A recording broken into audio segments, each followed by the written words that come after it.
Hey guys, welcome back to my YouTube channel. I won't even say anything about that.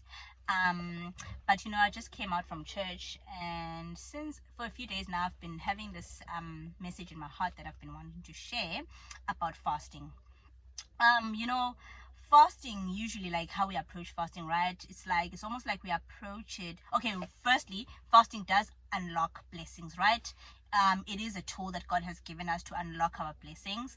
So most of the time now we can approach it in that way of like trying to entice God, right, to give us what we want, like trying to like kind of get God to be in agreement with what we want. So we fast for what we want, expecting God to give us, what we are fasting for, right? And for me now, I found that it's so easy now to be disappointed when after you have fasted you don't get what you want. What you were fasting for doesn't come to manifestation. So you get disappointed, you get discouraged, because you feel like your fast did not work, right? You feel like your fast did not yield positive results. You feel like your fast was not successful, right? But lately I've been noticing a trend or a pattern between me and God and fasting that I will fast for something, and instead of God giving me what I want, after the fast, He will reveal His will for me, right? So for me, just because I did not get what I was fasting for doesn't mean that the fast was unsuccessful. It was successful because it revealed the will of God, right? So God used that fast to reveal His will to me. And I find that sometimes He will reveal His will, which is something that under normal circumstances, if I hadn't fasted, whatever, it's something that even before the fast, it's something that my heart was hardened to. It's something that I would not agree to, and it was something that I was like, no, it's a no-go area, like no. But surprisingly, after the fast, and then God reveals His will, all of a sudden my spirit agrees. My spirit aligns with His will.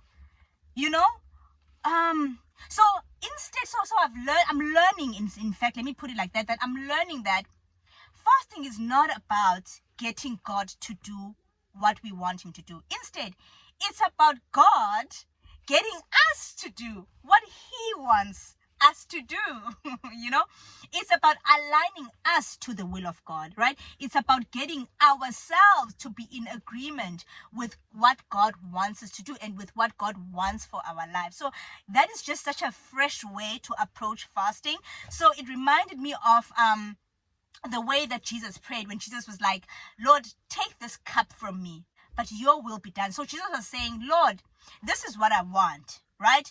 But Lord, Jesus was not so fixed on getting what He wants, but He said, Lord, but your will be done, because Jesus knew that God's ultimate will is the one for Him, and that is what brings good things, prosperity, all of these things. Like it's what gives life. It's God's will is the one that gives us life, and life in abundance. So Jesus prayed like that because He trusted the will of God. He trusted God that whatever is your will, that is the one that I should follow, and that is the one that is going to give me life, and life in abundance. So I think that is how we should approach fasting, because usually we lack trust, and sometimes we are afraid of the will of God. That's what I've noticed about us, is that we are afraid of the will of God, because we feel like, or we always feel like, no, but the will of God is not going to be what I want. It's not going to be the one, like, so we are scared, right? So we are even scared to pray that prayer. We are scared to pray the way Jesus prayed, because we are scared to ask God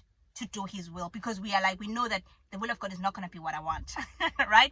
It reminds me of a meme that is usually posted on social media, like that meme that will be like, what you want versus the will of God, and what you want, your desire, is gonna be like this glitz and glam thing, like this nice thing that looks pretty and nice, and then the will of God is gonna be this ugly thing. I know it's a meme that usually, like, I've seen on social media. And that is how and really that reveals our hearts. It's really how we feel about the will of God. But for me, I feel like it's not. It's such it's such a wrong narrative and a wrong connotation, because the will of God brings life. The will of God brings prosperity. Like the Lord just say this in Jeremiah 29, that for I know the plans I have for you, plans to prosper you and not to harm you, plans to give you a hope and a future. And that is so true, and that is his will. His plans is the will of God for us, and they are plans to prosper us. The will of God brings the prosperity and the joy and the peace and everything. It's just that sometimes it's not shaped in the way that we had expected, because God's ways are not our ways, his thoughts are not our thoughts. So it comes in a way that we didn't expect it. Sometimes it even comes in a way that looks as though it's disrupting our lives. It looks as though it's disrupting our lives. That's why we are so scared of it. But on the other side, it prospers us. That, just like he says in Jeremiah 29, that it prospers us. It does not harm us. The will of God is not harmful. It does not harm us. It doesn't destroy us. Instead, it prospers us. It's our own will that destroys us and harms us, because we are flawed human beings. So I just thought of that, and I was like, yeah, that's just such a fresh approach that God has been teaching me about fasting, that actually fasting gets me to be in agreement and in alignment with what God wants, with what God wants for me. Fasting reveals the will of God for me. Fasting reveals and gets me to do what God wants me to do, instead of the other way around, that we think that fasting gets God to do what we want. Fasting gets us to do what God wants. Yeah, so I just wanted to share that, guys. Thank you for watching, and I hope you guys had a good day at church. Happy Sunday. Enjoy the Sunday with your families. I love you guys. Bye.